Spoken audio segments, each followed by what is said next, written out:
Welcome back to the 4 a.m. podcast. Your host, Wilson. We got Terry, Michael. It's just the three of us for this episode. And we're mainly going to be doing sports today, episode 6. Episode 7, nigga. 7? For real? A word? Sevens, I was in here for one of them bitches. Damn, we missed a week and we forget to count, okay? Hey, bro.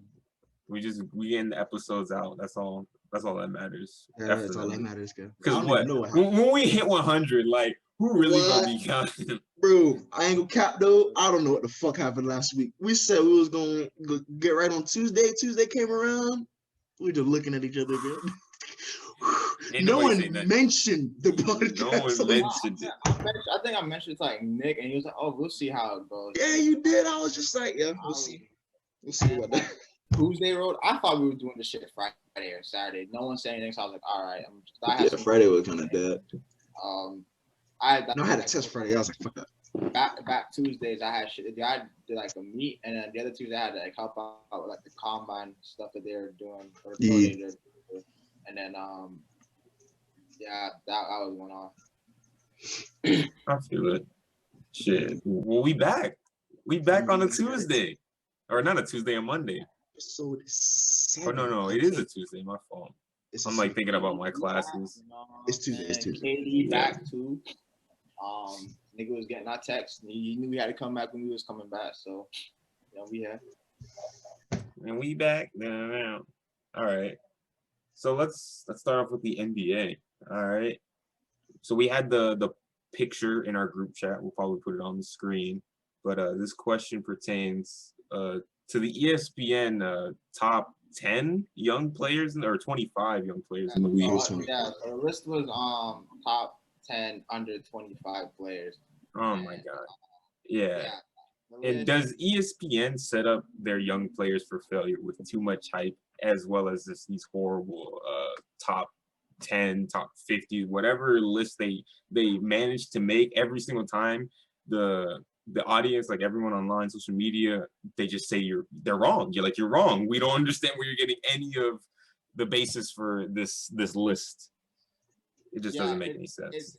It got highlighted by its first take when Stephen A was bringing about, they need to be like drug tested or put in a line and like fired or something, because basically the main reason, the main question to this is ESPN putting up like hyping up players and sending them up for failure. And why we're even asking that is because on this list, Zion is like, out of these like top 10 like under 25 players, Zion is number 2 and LaMelo is number 3.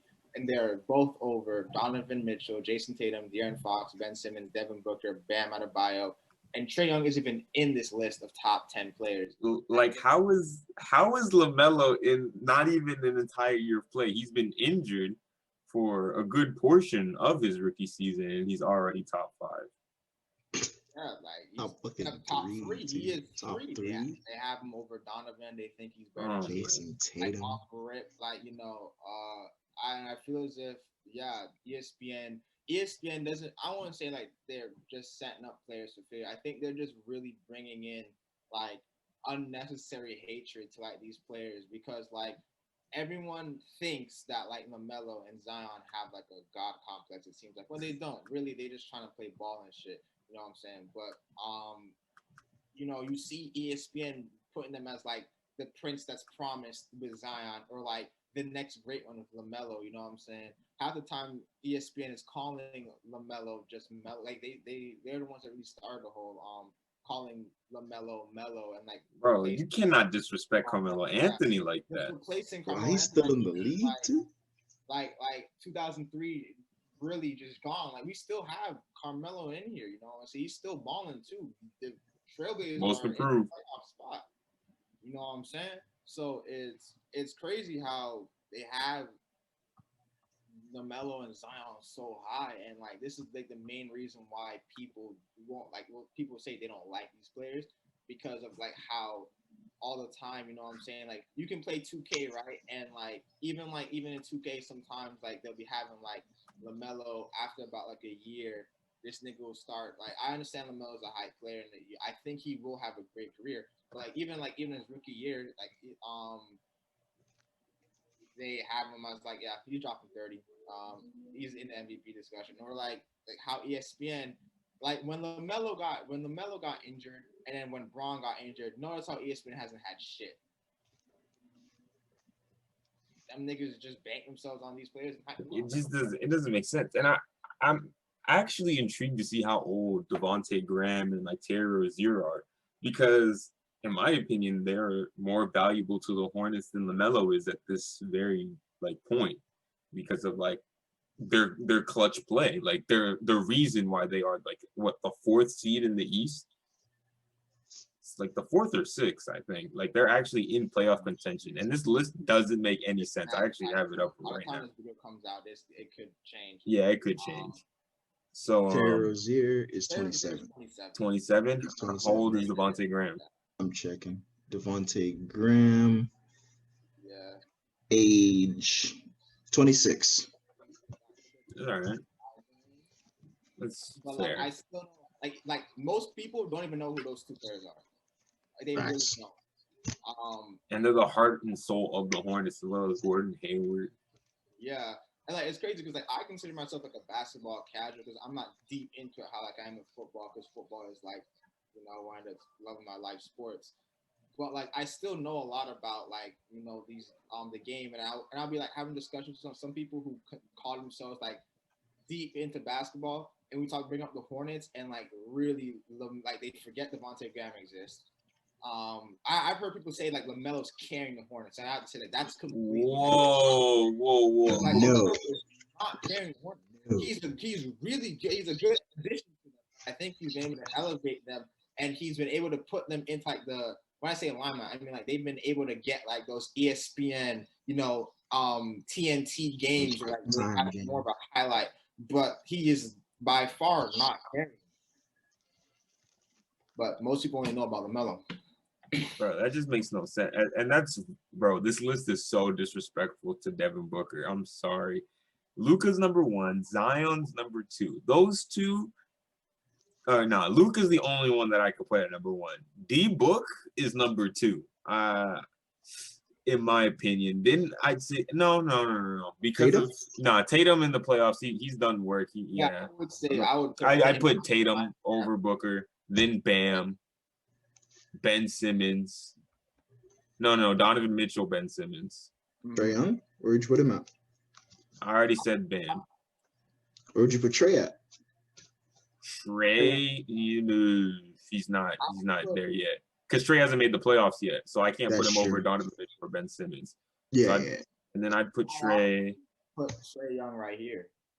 Yeah. Like right after Donovan Mitchell and Ben Simmons, in my opinion. And then what are we thinking? SGA or De'Aaron Fox? I'm putting De'Aaron Fox and then SGA. Yeah. Ty Gilchrist, by people who don't know who that is. Because De'Aaron Fox has at least been on the same team. Like he's actually like the franchise point guard. Yeah. This man, yeah, just went from the Clippers. Fox in there before I put him, and then after that, probably then you start getting into like, all right, LaMelo, Zion. I put Zion over LaMelo because Zion's, you know, been in the league not just longer, but like he has been performing well. Yeah. But LaMelo, I gotta like be honest, like, and I understand people saying like, oh, maybe it's like the future they're talking about, and I understand that, but like the man hasn't even played a full NBA season.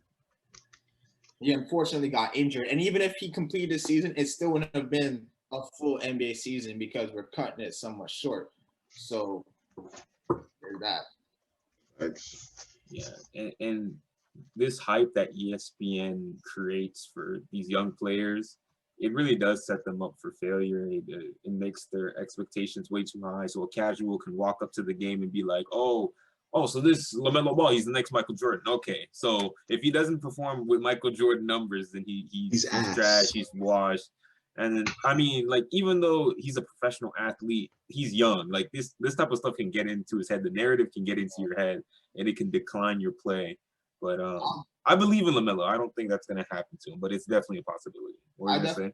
LaMelo, I think he's going to do fantastic. I definitely think ESPN is one of the main pushers and pushing hype because it took the Warriors getting blown out by like 50 something for people to just realize, hey, Curry's actually a good player. Like, there's been a long narrative saying Curry was not even a top player. He's only like getting better by shooting, which is wild to me. Or like it takes like, James Harden leaving Houston, or like it's not just like young players, it's like just a lot of players. Like they seem to like really undervalue. If it's because it's like if you're not winning a chip, then it's like you're damn near like useless in like some of these people's eyes. And maybe that's why one of the biggest reasons why we see the Nets building that super team over there they got, because now it seems as if you don't got a ring, you ain't shit. So obviously players are gonna like start ring hunting now, and that can like hurt maybe the parity in the league. At least maybe in my opinion.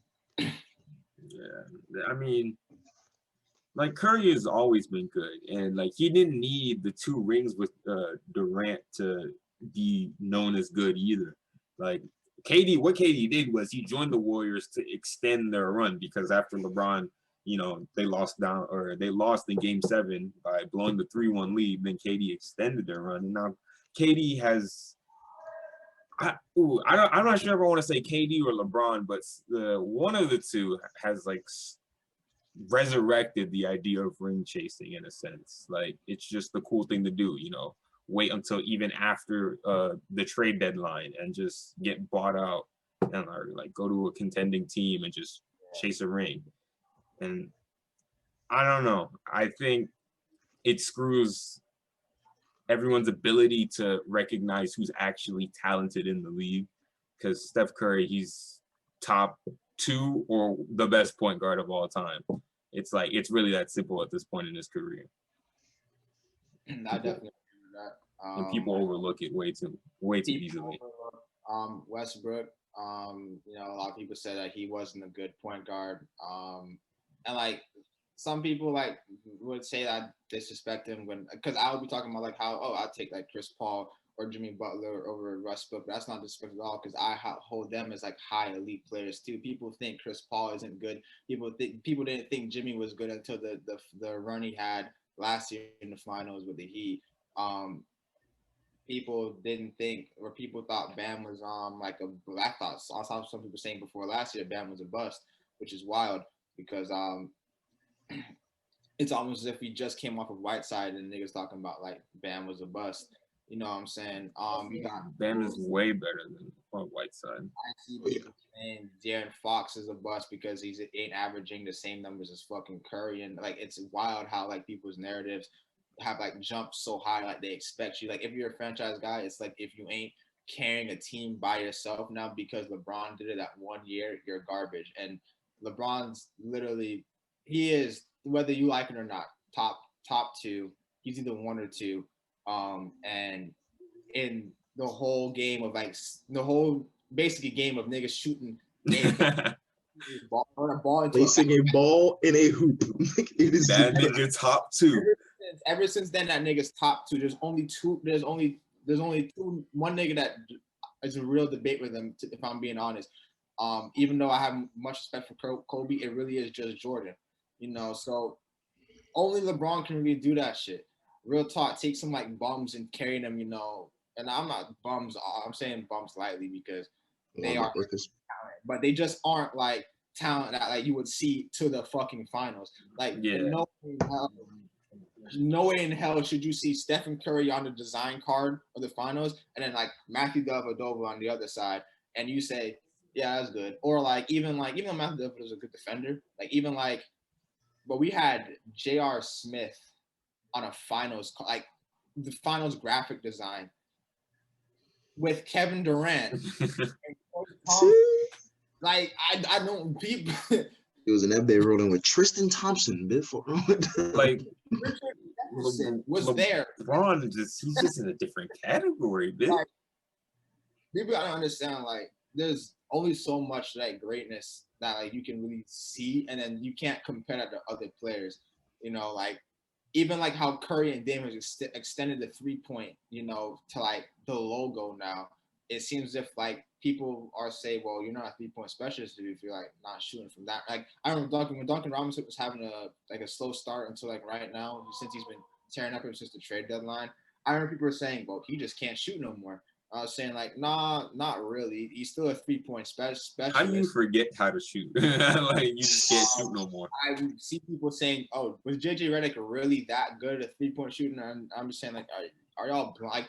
We can't be watching the same sport anymore. Like, Bro, the only person I've seen like decline shooting is Danny Green in the Lakers playoff run. Besides that, like if you're a shooter, you're gonna continue to shoot. And then Danny Green turned like that nigga dropped 28 against the Lakers. Just exactly. It's all about situation. It's all about situation. There's all types of things. It's like people are getting paid damn near millions to try and figure out how to stop some of these players from scoring how many points. So I mean, it's all about situation, about scheming, about coaching. You don't have to shoot 53% the whole year from three to be a good 3-point shooter.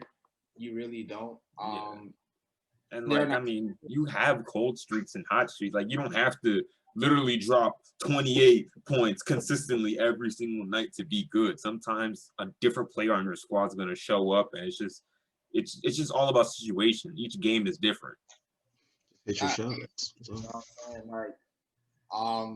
If rings were that important, I guess like Bill Russell and like them boys would be like the best players of all time, and we know they aren't because like with all due respect to them, I respect their greatness and how they changed the game. But them niggas are playing against like literal dentists. Half of them niggas consider the NBA as their real job. That was their second job. So I mean, it is how it is, and I think ESPN's just been declining, if I'm being honest. Them niggas ain't been the same analysts as they want. They go off of more hype, and that's how they get there. They aren't really like analyzing anymore. And I don't know how far they can continue with that because it just takes people realizing that y'all niggas really just don't analyze shit. Y'all just hype. Yeah, people are all hype. So many casuals nowadays. All hype. And like I kind of want to bring that to like it's so easy to be a casual nowadays because you can just look at like literally just like the best player on each team, and then like you think you know the whole game of basketball, which you don't, but that's what a lot of people tend to do. And in a way, over time, in my opinion, I feel like the NBA teams are more complete nowadays. Like the Nuggets roster, like that is a complete roster. Like the 1 through 5, as well as the bench, like that team is deep.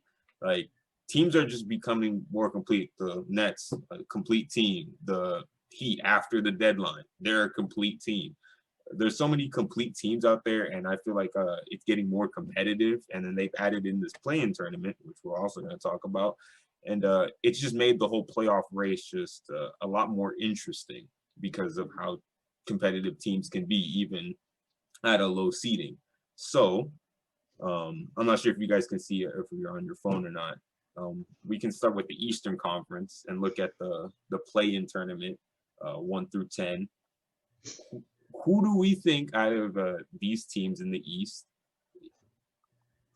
can upset some teams if making it out of the play-in tournament and into the playoffs? Who can cause an upset? Who is a sleeper team here in the Eastern Conference? Oh, that's me. To be honest with you, I may be a casual, but Chicago's sneaky, dog. Chicago's sneaky, dog. Chicago's been nice. I haven't gotten the opportunity to watch any of their games, but like when I'll hear like some of the teams that Chicago would knock off, I'm like, okay, didn't they just recently knock off the Nets or something? Like I feel like Chicago got a couple games in their bag that they can just slide in. You feel me? Steal a couple. I don't know who out of the top dogs who they knocking off, but they could do some shit. They could do some damage. That's what I think. Yeah. And like I don't know, I just find this format so cool, especially if the Bulls did make it out of the play-in tournament, because of like the experience that a Zach LaVine, a Vucevic, a Kobe White, like those players can get, and then in a couple next years they could actually be a playoff contender. Like it's just, I just find that so much cooler than past eras of basketball. Definitely a sleeper team. I'm probably move in with give Knicks fans some more love here and say like not maybe like a sleeper team, but they're a team that like you can't just look back and say, hey, they the Knicks. That's just dubs. They a team. They are a competitive team, and it wasn't too long ago. They was like the 4th seed. It's just the East is mad competitive this year. So these these seedings change heavily as like the days go by. And I'm giving them some love here because I think that the Knicks are starting to, I wouldn't say just like completely change around, but they're definitely building something that like I really feel as if they're gonna like really go, because they have Julius Randle. Julius Randle's doing phenomenal in my opinion. Needs to Derrick keep it up. Derrick Rose. I always think Derrick Rose is solid. Solid. I think RJ Barrett is still a young player that's going to be growing. Um, I really think that they got something building here. They have old vets in there too, so it's not as if like they got just young players and they got some experience. And I feel as if they can like do well maybe in the play-in. I'm not saying that they'll like get in or like they can like knock off some teams and get in, but like I think if they do, just getting some playoff experience, even if they like play against like the Nets or like a Bucks and they have to like either eat a sweep or eat like a 5 games gentleman sweep. I still think just getting that experience is gonna like take them places. So you can give some love to the Knicks. Definitely. I like that. I like the Knicks, or I said the Nets, the Knicks squad this year. They've really turned their franchise around. They don't have I guess like a playoff like system like just yet, like in a 7-game series, like all the way getting to the finals. Like I don't think they have just a game plan just even ready yet, because they need to move some pieces and actually get like a winning team, because they're not even above 500 as we speak right now. But what I do want to mention about the Eastern Conference, I'm looking at it, number 7. The Boston Celtics they've disappointed me this season. Like I've definitely seen people say that like the teams to knock off the Nets are just the Heat and the Sixers, because it seems if Boston has really disappointed a lot of people. And one of that is me, and we had Keon on here come up some episodes before. yeah. And I'll let you say he follows Boston heavily, and he's been disappointed by Boston. They did make a trade to try and see if they can get some like livelihood into the team, but as I said before, as long as this nigga Cucumber is on, I don't know. Everyone's talking about how we got Kemba, Kyrie's gone, the toxicity's gone. We're gonna have a great point guard, but I mean, like low key, there's a reason why MJ didn't want to give him that supermax. And sort of he's proven that in Boston, how he's had some off nights, and in the playoffs he'll like some play like Tatum will get hot, and then like this nigga will start taking like unnecessary shots to like take away from Tatum. You can ask Boston fans last year when they were playing against the Heat, and they would watch Cucumber take a shot while Tatum was dropping like a cool 28, and then just come around. You see Tyler Hero drill a 3, and all the hope just dies. So I mean, Boston, high key. I mean, they've had some injuries too. But still, like a lot of other teams here have had injuries. The Heat had massive, like they didn't even have a roster at the start of the season. Nets have been battling injuries. Obviously, they have enough star power to get through it, but they've been battling injuries. The Sixers didn't have Embiid. They always usually go through injuries, but they have a really good coach now, so they'll be able to get through that. So they've been very good without Embiid as well. I want to point out. Yeah, I mean, when you got a good coach, even if you lose a star player, if you still have the rest of the players that he has been able to mold and get into, he's been able to push the Sixers to still do very well without Embiid. And it's just the Celtics. They've just disappointed. They've let me down. It seems as if like I really look at Tatum, I'm just like, I'm low key sorry for you, because like I'm not seeing the same production I thought I would. The Celtics would have gotten from the rest of them.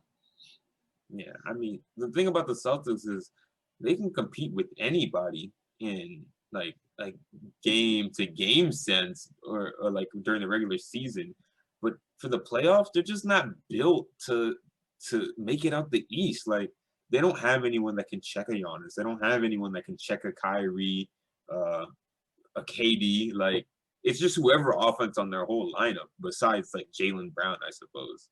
Yeah, it's interesting, like you just said, how like they don't have like really somebody that's like able to check or like go like pound for pound with like, because like with Bam will check Giannis. Like Jimmy will test your wing players. Like, but Boston, it's like Marcus Smart and who? The Heat defense is aggressive and physical enough to check most of the top teams.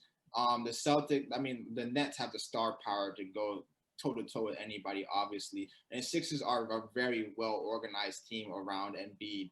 And Embiid is a very good, like he wasn't the MVP just before his like injury, obviously that derailed him, but he was like in a lot of people's eyes the MVP this year. So it's interesting how the Celtics can't seem to have anybody that really, because you would have thought you would have found a way for like Jaylen Brown, you know, they got Marcus Smart, even though like injuries obviously, but still you still have those two. You have Taco, Tristan Thompson is there, which a lot of people forget he's there. And I forget all the time. I would have thought you would have figured out a way to like be able to get one of those guys to figure out a way to check Giannis or like be able to check against like the Nets. But it seems if they haven't figured it out, like I don't think they will. Tristan Thompson's too old. No way. Jeez, the Celtics. Poor Brad Stevens, because Brad Stevens is an amazing coach. Don't get me wrong. It's just that roster. Do you say that like some people saying it's Brad Stevens' fault? I don't know. Like how much can you really do with that roster? You know what I'm saying? Like, because before Celtics fans call for Brad Stevens' head and him be fired, who are you gonna replace him with? That's one, because there aren't that many quality coaches really in the NBA. Like if we're being honest, like you just back to square one, and then two, how are you gonna fix the roster? Because I mean, you're gonna have Tatum, you're gonna have the rest, but it's gonna be like you still don't seem to have anybody that like will Taco Fall eventually develop to be that guy who can check Giannis and check against KD and Kyrie, or will they able to like play against wing players that are very dominant with the ball and play excellent in defense? Because like I think if they were able to get good defensively against wing players and be able to check teams defensively, then they'll be in a much better position, because they can't outshoot people. I don't think they can. But if they were to have a really good defense, they have the roster to beat out a lot of teams. Okay. All right. Well, that's enough for the Eastern Conference, I think. Let's go to the West. West is interesting. I like this. The Warriors, Dallas. Dallas is a very good show. I don't think people give Luka enough credit for what he did in the bubble last year, like in the playoffs. Like I think Luka's gonna be a problem come playoff time. But that's just me. I think the Mavs, they were like in the beginning, they were a little bit of a disappointment to me because I thought they were gonna like be like a top seed, but like them probably being in this play in position probably may be the best thing, because like they'll be able to figure out more things. They're a little bit more experienced, and then Luka, I think turn up as I think Luka will streak into the playoffs, which would be massive for the Mavs. Yeah, definitely. I'm not sure about the Memphis Grizzlies. I want the Memphis Grizzlies roster to get playoff experience, but are they ready? I don't know. It's very like all four of those teams really. I'd be intrigued to see it. Besides the Spurs, maybe a little bit, but any of those teams in the playoffs, that's entertaining basketball. Pelicans ain't far off of that plan too. They can still make some noise and get in here. I think them getting experience in the playoffs are probably the most important out of all those teams if they were to get in. Because with Brandon Ingram and Zion having some playoff experience under the belt, they can feel what playoff intensity is like, because they haven't felt that. I think them feeling that would be a long way for the Pelicans. Facts, but like. Wait, what seed are the Pelicans? Aren't they 11th? They're 11th, yeah. Yeah. Dang, how many games back behind the Warriors? They're a game behind. Okay, so yeah, it's doable. They're half a game behind actually. So the Pelicans, I like when they put Zion at point or whatever in like the third and fourth quarter, when he could just go havoc and just go straight into the paint and score at will. And if they double team, kick out and get an open three. But it's taken them too long to find themselves and it's like towards the end of the season where they're finding themselves. So will they make a deep playoff run? No, but I think could they get their experience and play maybe a series or get into the play-in tournament? Of course. What about you, Terry? What you think, boss? Yeah, bro. I was about to be like, I was only going with fucking Memphis solely because I like Ja, dog. That's how little I know about this shit anymore. I mean, yeah, that's fair. John needs that playoff experience. Yeah. Something. The shift is so crazy. Basketball used to be my fucking life, bro. Yeah. Now this man's Mr. NFL man. Ooh. That echo. Nice echo. Hold on, my back. Well, you know what I'm saying? Yes, sir. NFL man over here. You know what it is. Transitions. Yes, sir. Pause. Yeah, but who do you want to see in the Western Conference out of the playing tournament? You said the Grizzlies. I wanted to see because of Ja. Just because of my dog Ja, you know what I'm saying? That nigga is just straight sauce. I feel like he especially since last play-in, like they gave the Trailblazers a run for their money until the end. So I feel like they could do some, although like if they were to make it in, they wouldn't go past the first round. But you feel me? I definitely want to see Grizzlies make it to the plan. Definitely. I feel it. But wait, my question is, where's Jaren Jackson Jr.? Is he injured? I haven't been quiet keeping up with the Grizzlies. Yeah, all the time I see Grizzlies, I see Ja making some highlight play. But Yeah, I haven't seen Jaren Jackson. Jaren Jackson not making any plays, to be honest. So I think he may be injured. I'm sorry for not knowing that. But I hope he gets better because he was pretty lights out from three. I'm not gonna lie, especially for a power forward in today's league. But that's enough basketball. We can switch over to football, the man Terry's sport, the NFL.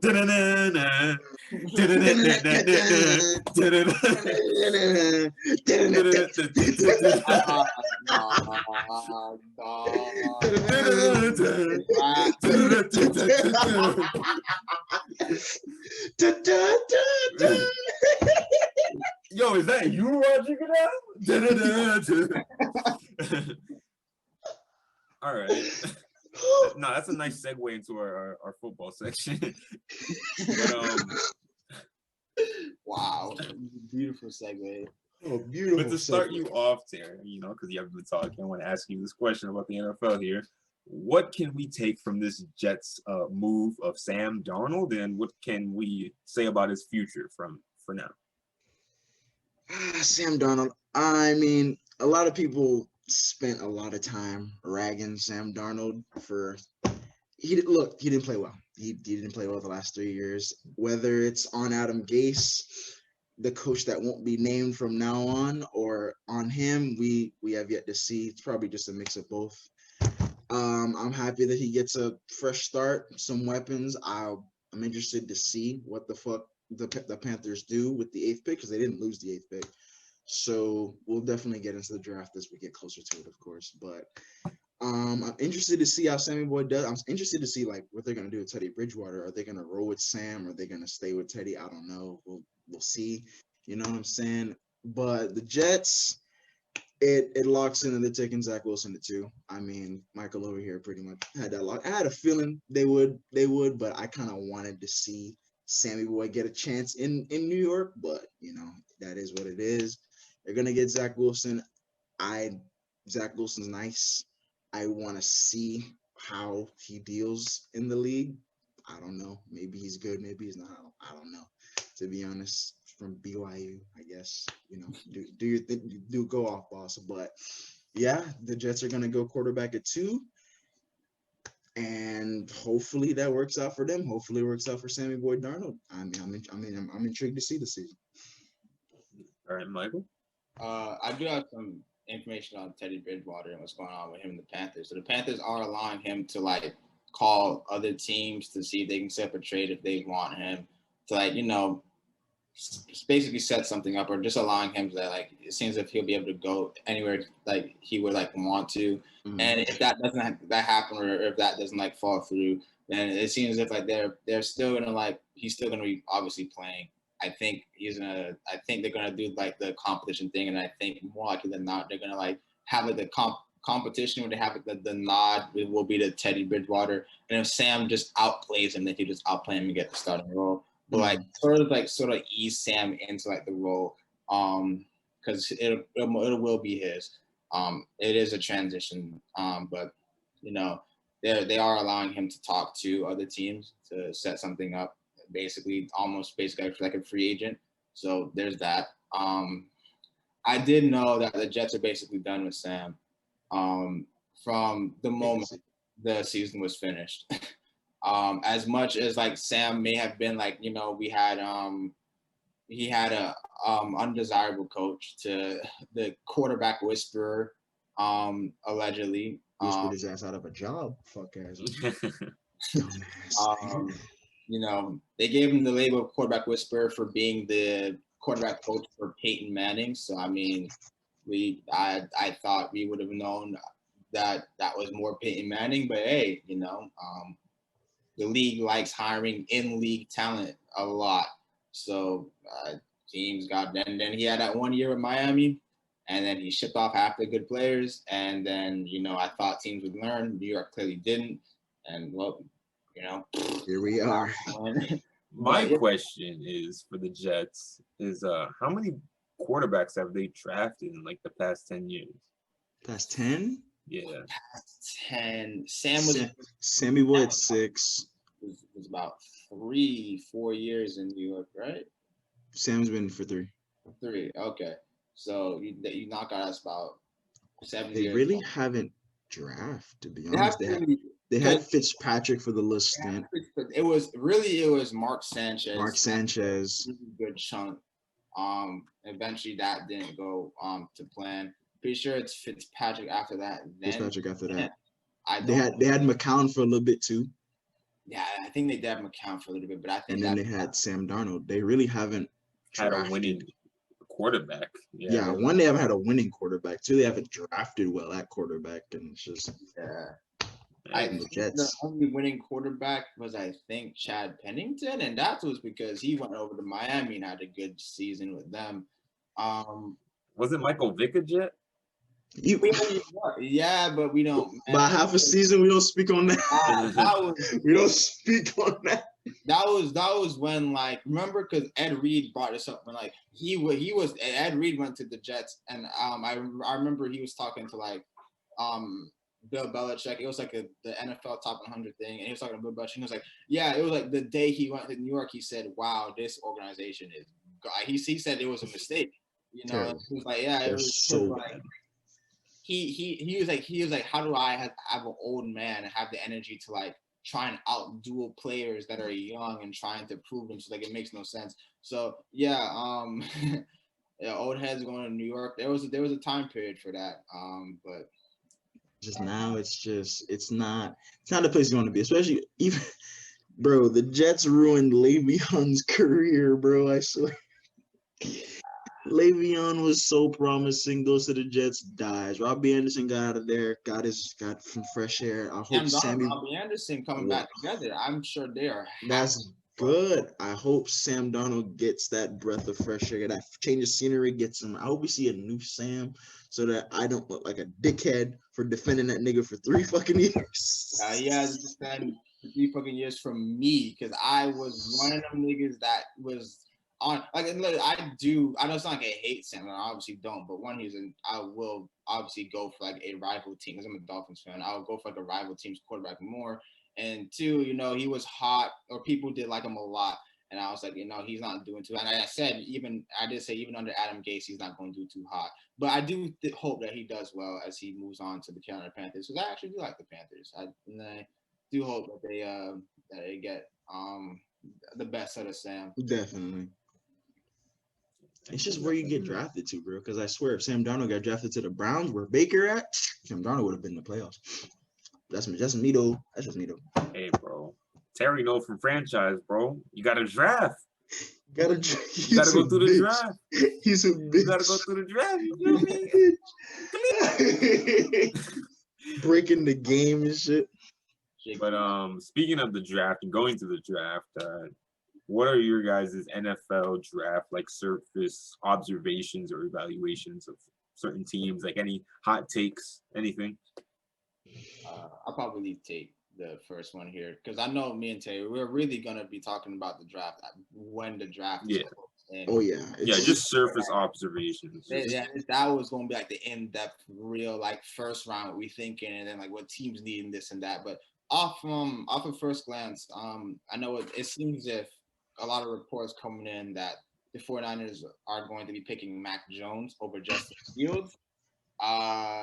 I don't know how prevalent that is. I hope not, because I'm honestly, it's not like I don't like Mac Jones. I just think Justin Fields has been getting slandered a lot for no reason as of late. Mac Jones at 3. That's just disgusting. I'm sorry. Like, bro, the man is solid. He's solid. For me, when he was coming out the draft, fresh off the natty, I'm like, that nigga's not is bottom first round.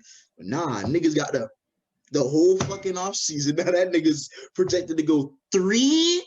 A nigga with cinder blocks on his ankles is projected to go 3rd over I. I think the 49ers organization likes him, but I don't think Kyle Shanahan. Look, bro, I can't. I think Shanahan likes him, but like the GM is kind of like.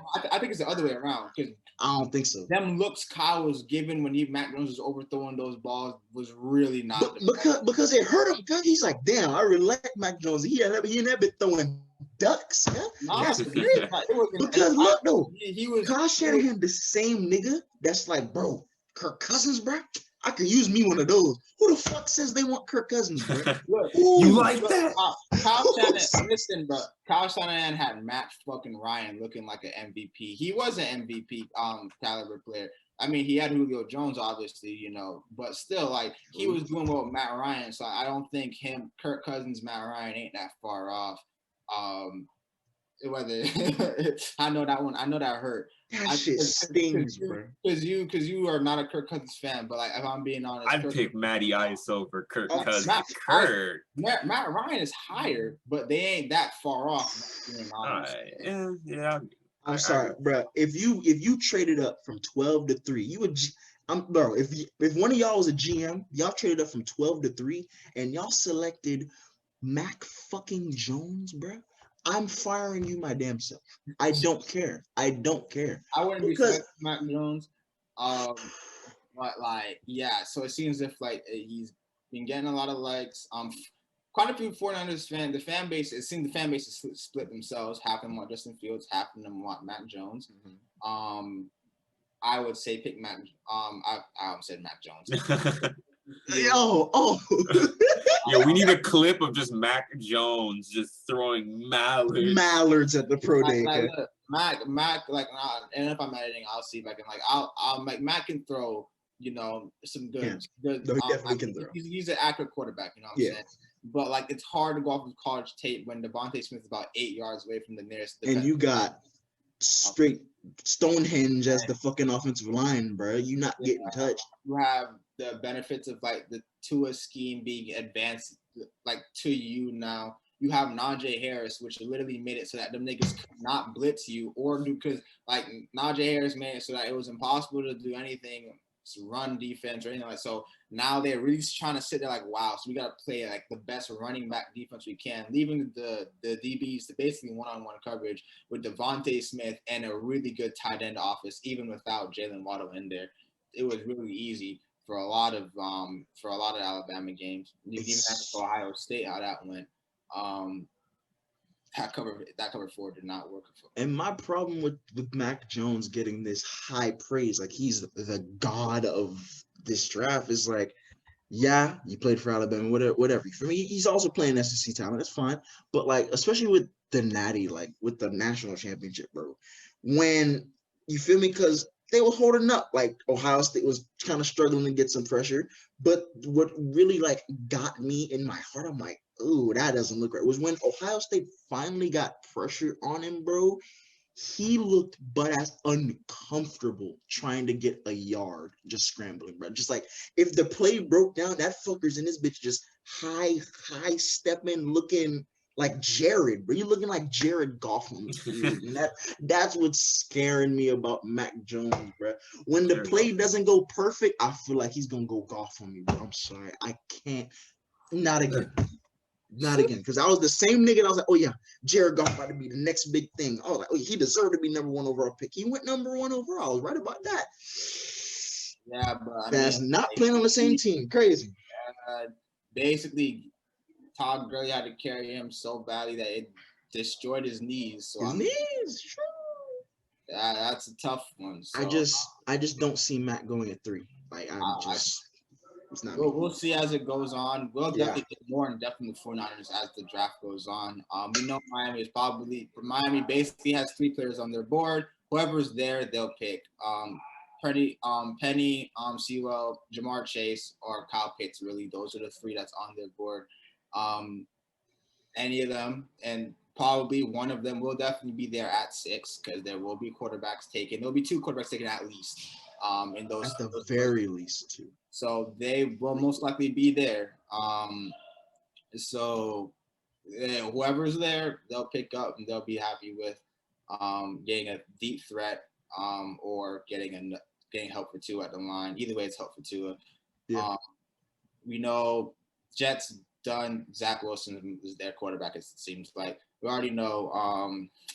Urban Meyer already has Trevor.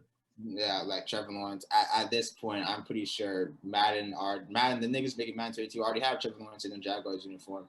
So, it'd just be interesting to see what the Jets do with their 2 picks, what Miami does with their 2 picks. AFC East looking stacked nowadays. To be honest, if I had to give just an overarching, like, just quick look at the first round, the only thing that's cheering me up is Atlanta. Because for me, Atlanta should go defense because I think Matt Ryan has at least 2 seasons left in him. So you just figure that out and go off with that. But a lot of people saying they go quarterback, which is fair too. But like, that's still the pick that's kind of like tossing me up. You know what I'm saying? That does remind me. The reports that come in, they seem to be shopping their 4th round pick. I heard that too. The 4th pick overall. So we'll see how that goes, and definitely this is why, like, once we get to the couple day before the draft, it seems like everything is set in stone for the most part. We'll be able to make more moves and stuff, but yeah, because I can't get a read on their picks, so they might as well just trade down. I have no idea. A lot of people say, "Hey, get Kyle Pitts," but how much more receiver talent do you need at this point? You had Julio for years, and I mean, in the end, you just lucked out on Calvin Ridley. So I was like, "What the fuck?" You got Calvin Ridley, and at this point, we know you're struggling for defense. I would think it's best to trade back, and try and get as much picks as possible, so you can help that defense as much as possible. Yeah, that's just me. Yeah, that's really my. Nigga, I saw you, Terry. That nigga, I turned my head back around and that nigga hit the fattest. Tried to shake up too, bro. He tried to shake up too. That nigga really was laughing. Straight face, boy, I'm about to fight you. Hey, but yeah, man, I'm hyped to see where this draft fucking goes. Bro, I'm hyped for just sports this year in general. Been slapping. Yeah, I mean, shoot. Well, it's recommendation time, yo boys. All right. What are your recommendations for the week? Terry, you probably have to get one off first because I would recommend JJK manga, but niggas don't read, so fuck that. You feel me? This nigga tore through that shit, bro. You are a weed. That shit was gas. I don't give a fuck. That shit was gas. Yo, no. When we were in the party and this man's like, bro, Nick's about to finish it. I gotta finish it before him. And so he stopped what he was doing and made sure he read that shit just so he couldn't read it before. I was on chapter 114. Nick said I was on chapter 120 something. No, 126. This nigga was like, oh yeah, I'm on chapter 131. I'm like, 131. That's awfully close to being done. I went from 126. Wilson, yo, what's up with you, bro? The lamp run out of gas? Yo, I'm about to fire you up. He light skinned though, so he can escape from. You feel me? You can still see the love. But that light did not help you, dog. It did not, bro. But hold on. We about to Do the love. Yes, sir. But I went from 126 to done so fast, bro. One day, one sitting, bro. But recommendations. Wow. This spring season kind of killing me, bro. Fuck it. Fucking monkeys are gonna get educated today. Read the JJK manga, dog. Jesus Christ, bro. Oh my God. I already know niggas clicked off the podcast the first time I said to read. I'm sorry. I'll definitely just like put in. I understand niggas not reading JJK because a lot of niggas want to stay anime only. So I understand that.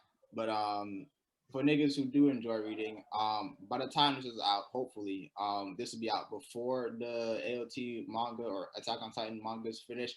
I'll tell y'all boys right now, if you're into the show, you might as well get started on the manga because once that shit drops, it's over. You won't see anything else in no timeline. I hope you're ready for that. So yeah, y'all go out is probably get on AOT manga. Probably try and tear through that as quick as possible and watch One Piece. Facts. You're not about to casually slip in. I am cap though. It hit. Yo, One Piece is fun. One Piece. Yo, hold on, bro. One Piece. One Piece. Yo, that thing. Yes, hold on. Listen, what episode you on, bro? Because I'm not anywhere in the same century. Bro, I was just watching it on my laptop while I was eating, bro. Hold on, bro. I'm about to pull it up right now. No, I ain't on 90, bro. Oh, about to say. It's a reasonable episode. I'm on episode 27, season 1, episode 27. I got 22 episodes to go, bro. I've been fucking up Bleach. I'm sorry, bro. I've been killing Bleach. The only reason I haven't caught up to you is Bleach, bro. I'm telling you. Episode 273. But that shit like all filler, ain't it? Mostly. Oh my God. I've never loved and hated a show so much. You're a Bleach fan now. What? Bleach hurts, bro. Because you in that bed, you seeing niggas getting their shit. I'm like, okay, active filler. Like, yo, what's good? Next episode, filler. What the fuck? What's going on? Next episode, filler. I'm out, bro. I literally I have a guide on my phone to what episodes I need to fucking watch, bro. Because it's so bad. Oh my God. Wait, so disregarding filler, how many true episodes of Bleach are there? 286.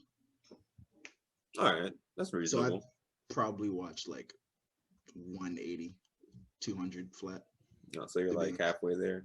Yeah, essentially. All right. Dang. What's my recommendation for the week? As my phone turns on in the background.